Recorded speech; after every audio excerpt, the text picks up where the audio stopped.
नमस्कार, आईपा के मंच पे आपका स्वागत है। आईपा यानी all India progressive politics association, जिसका मकसद है यहाँ पर प्रगतिशील राजनीति की बात करना। न सिर्फ राजनीति बल्कि स्वास्थ्य, शिक्षा और रोजगार की भी हम बात करेंगे। और इसी कड़ी में मैं इस वक्त मौजूद हूँ दादरी विधानसभा क्षेत्र के दतावली गाँव में, और दतावली गाँव के पूर्व प्रधान योगेंद्र भाटी जी हमारे साथ मौजूद हैं। और पिछले उनके कार्यकाल में किस तरह से यहाँ पर गाँव में विकास योजनाएं चली, कितना काम हुआ यहाँ पर, ये सब हम उन्हीं से जानेंगे। योगेंद्र जी, आपका बहुत बहुत स्वागत है आईपा पर। धन्यवाद। योगेंद्र जी, पहला सवाल, जो मौजूदा जो प्रचलन है राजनीति का, आपको क्या लग रहा है जो ये राजनीति हो रही है यहाँ से आप इससे कितना संतुष्ट हैं? क्या जो राजनीति का दौर चल रहा है वो ठीक है?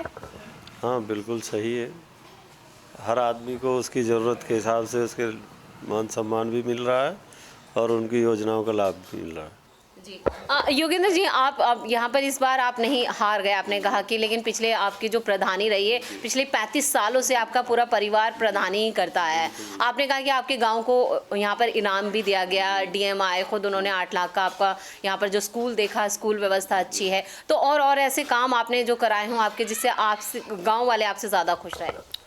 हाँ, एक तो सभी रास्तों को बनवाया गया, सरकार की क्लस्टर 11 गाँवों का बनाया था, तो उसमें सभी विभागों का पैसा लगा। पीडब्ल्यूडी से चिठेड़ा से गांव तक रोड बनी, गांव में ग्राम पंचायत से सीसी रोड बनी। बिजली विभाग ने अपना बिजली का काम किया, 4 ट्रांसफार्मर लगवाए और केबल के द्वारा बिजली की सप्लाई निर्धारित की। जी योगेंद्र जी, यहाँ पर सवाल ये भी है कि जैसे जो बाकी की योजनाएं हैं, चाहे वो केंद्र सरकार की तरफ से चलाई गई हों या राज्य स्तर पर जो योजनाएं हैं, उनका फ़ायदा आपके गांव तक पहुंचा? हाँ, बिल्कुल मैम, उन लोगों के खातों तक पहुंचा है। ये जन धन योजना जो चली जी, इसकी बदौलत हर आदमी को उसका पैसा सुरक्षित उसके खाते में मिला। जी, पहले की तरह नहीं है कि 10 पैसा चला और 1 रुपया 1 पैसा बचा। लाभ बराबर मिल रहा सब लोगों को। जो आजकल की मौजूदा राजनीतिक पार्टियां हैं, जो हैं वो बीजेपी हो, समाजवादी पार्टी हो, बीएसपी, सभी अपनी जो राजनीतिक दल है वो खुद को लोकतांत्रिक बताते हैं। तो क्या वाकई में ये पार्टियां लोकतांत्रिक हैं? नहीं, ये सब लालच की बात करते हैं, केवल लोकतांत्रिक कोई नहीं। अच्छा, अभी आपके गांव में जो मौजूदा जो व्यवस्था चली आ रही है, क्या वाकई में वो ठीक है, लोग उससे खुश हैं? हाँ, बिल्कुल खुश हैं।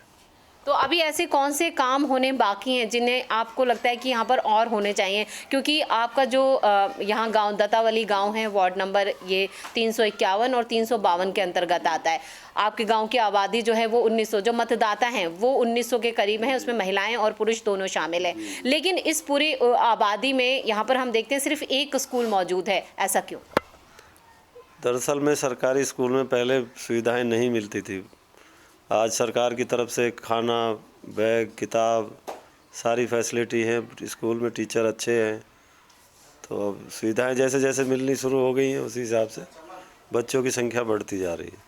आपके इस स्कूल में कितने बच्चे हैं, और क्या यहाँ पर जो मॉडर्न एजुकेशन की हम बात कर लें, इंटरनेट की सुविधा है, लाइट प्रॉपर आती है, पानी की सुविधा है, स्वस्थ यहाँ पर अगर कहें स्वच्छ जो पेयजल की बात की जा रही है वो बच्चों को मिल पाता है, और इलेक्ट्रिसिटी प्रॉपर आती है स्कूल में?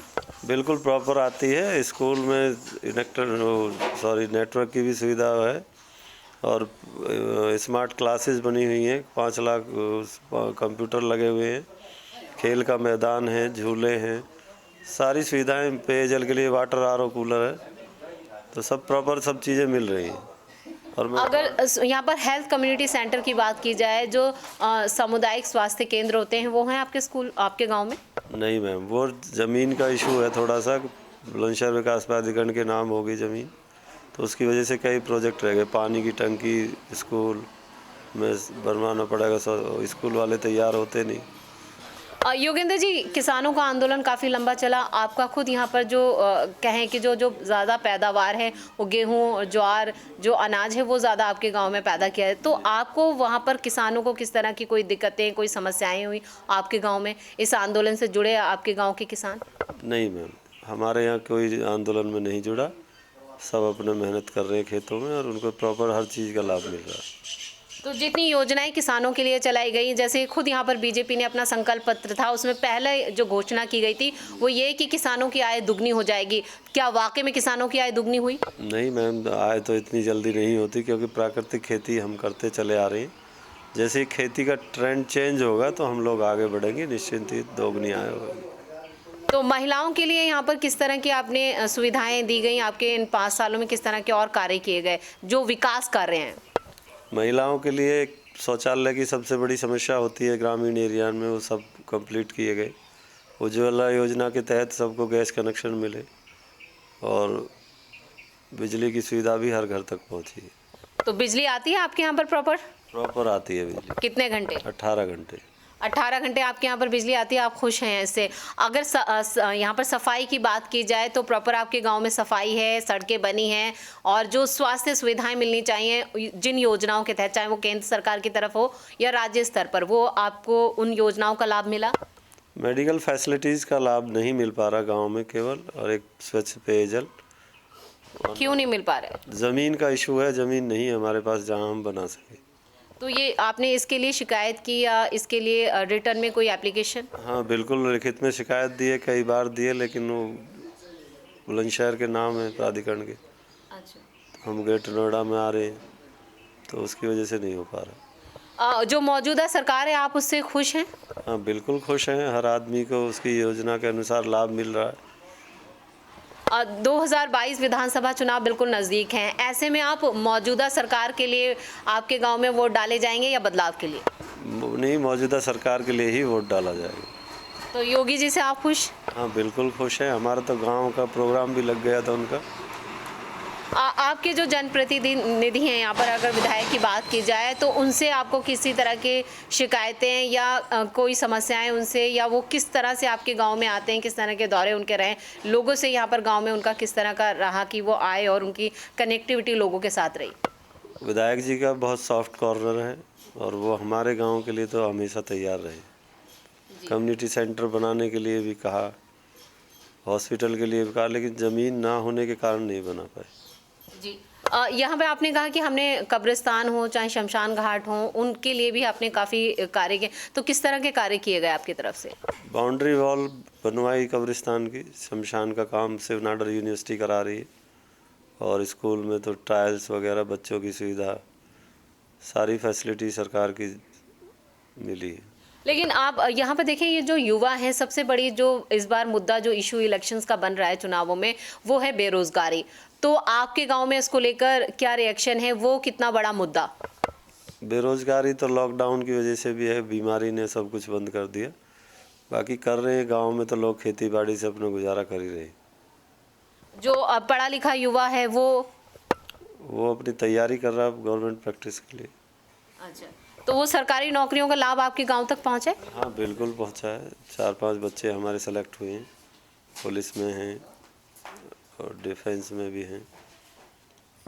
यहाँ पर सवाल ये भी है कि अगर उन योजनाओं का लाभ आप तक पहुँच रहा है, आपके गांव ने कहा कि काफ़ी अच्छा आपकी तरफ से काम किया गया है, लेकिन सवाल ये भी है कि जो बेरोज़गारी है वो एक बड़ा मुद्दा बनता जा रहा है, और आपने कहा कि हायर एजुकेशंस भी यहाँ पर हायर सीनियर सेकेंडरी स्कूल तक नहीं है। ऐसे आपने कहा सिर्फ ज़मीन का मुद्दा है, बाकी इसके लिए ज़मीन, लेकिन इन 5 सालों में, पिछली 35 सालों से आपका परिवार खुद प्रधानी करता आ रहा है, तो ये अभी तक इतना बड़ा इशू क्यों बना हुआ है? ज़मीन ये तो इतने सालों में हो जाना चाहिए था। दरअसल में बीच में 10 साल जो है वो अदर कास्ट थे। अच्छा, तो ये इशू जब पहले पैसा नहीं होता था, आज सरकार सब तरह से तैयार है, डायरेक्ट कनेक्टिविटी करती है प्रधानों से, तो हमारी बात भी ऊपर तक जाती है, तो उनका लाभ भी हम लोगों को जल्दी मिलने लगा। महामारी फैली कोरोना के दौरान, तो वहाँ पर सरकार की तरफ से किस तरह की आपके गांव तक सुविधाएं पहुँची? लोग बीमार पड़े तो कहाँ शहरों का रुख करना पड़ा, या आपके गांव तक इलाज यहाँ पर पहुँचाया गया? गांव तक ही इलाज संभव हो गया, बाहर तो 1, 2, 3, 4 लोग गए हैं बस, और ज़्यादा कुछ ऐसा था नहीं। तो आपके गाँव में ज़्यादा बीमार नहीं पड़े? नहीं। चलिए योगेंद्र जी, इस तमाम बातचीत के लिए आपका बहुत बहुत धन्यवाद।